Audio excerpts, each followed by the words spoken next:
आज हम लोग इंग्लिश ग्रामर के आर्टिकल का यूज ऑफ ए एन पढ़ेंगे। कल के वीडियो में, कल के क्लास में हम लोग यूज ऑफ ए का प्रयोग पढ़ लिए थे। तो इसमें दिया है यूज ऑफ ए एन का प्रयोग। तो इसमें हम सबसे पहले रूल पढ़ेंगे।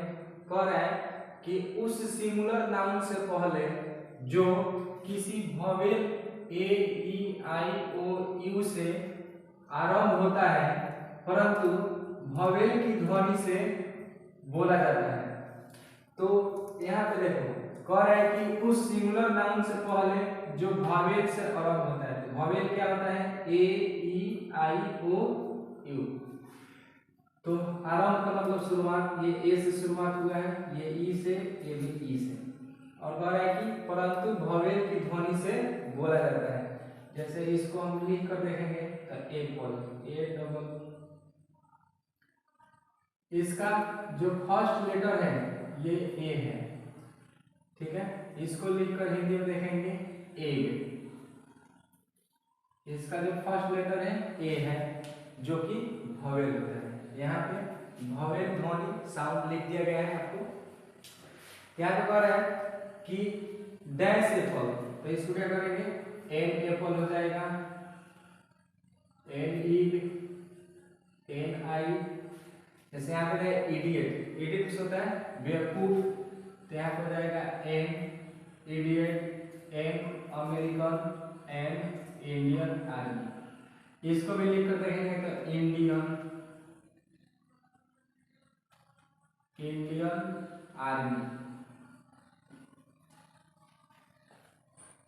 इसका फर्स्ट लेटर जो है ई है जो कि वोवेल होता है।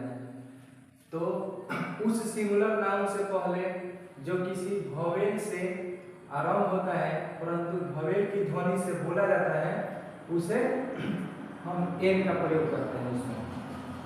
रूल नंबर सेकंड क्या कह रहा है कि उस सिंगुलर नाउन से पहले जो किसी कॉन्सोनेंट से आरंभ होता है परंतु वोवेल की ध्वनि से बोला जाता है।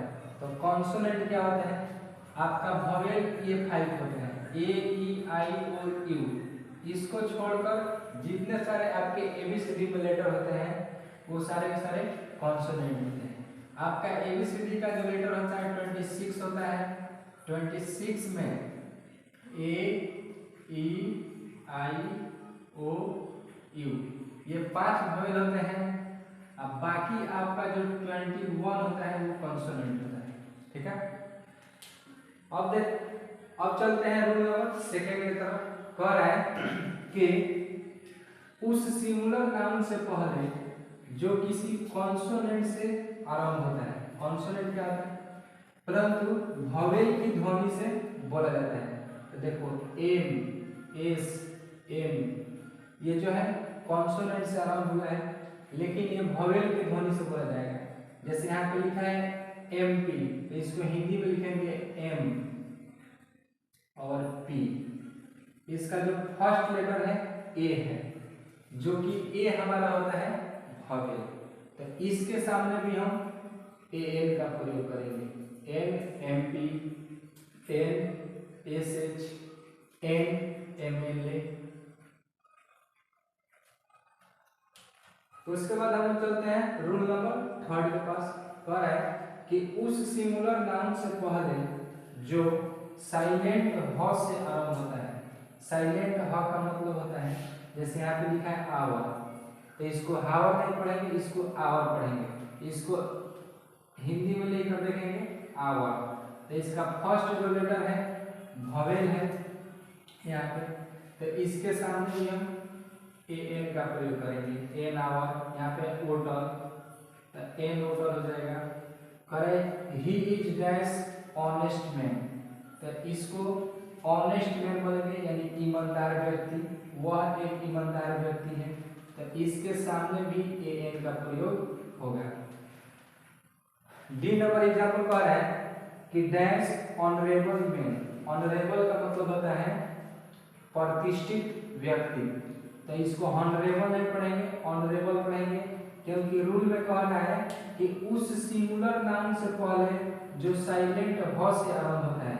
यहाँ पे जो ह है साइलेंट है, इसको साइलेंट करके ऑनरेबल पढ़ा जाएगा, ऑनरेबल में ऑनेस्ट में। तो इसके पहले भी हम ए एन का यूज करेंगे। तो ये रहा article use of a an का प्रयोग, जिसका 3 रूल था। इस हम तीनों रूल को बारी बारी से पढ़ लिए। ये कुछ फ्रेज है, ये फ्रेज के सामने आप लोग क्या करना है, इसको हिंदी में लिखना है और ये देखना है कॉन्सोनेंट से शुरुआत हो रहा है कि वोवेल से हो रहा है, और आपको इसको घर से बनाना है। उसके बाद है ये प्रोफेशन दिया है। प्रोफेशन का मतलब होता है, जैसे मान लो मेरा प्रोफेशन क्या है, तो मैं एक टीचर हूँ। यहाँ पर डैश डॉक्टर, तो डॉक्टर के सामने ए का प्रयोग होगा कि एन का प्रयोग होगा। यहाँ पर करें टिलरिक, जैसे dash teacher, dash artist, dash poem, dash operator. तो टीचर के सामने जो होगा ए का प्रयोग हो जाएगा और डॉक्टर के सामने ए का प्रयोग होगा। बाकी जो है आप लोगों को इसको कमेंट में बताना है कि किस में ए का प्रयोग होगा और किस में एन का प्रयोग होगा। आगे क्लास में हम लोग द का प्रयोग पढ़ेंगे।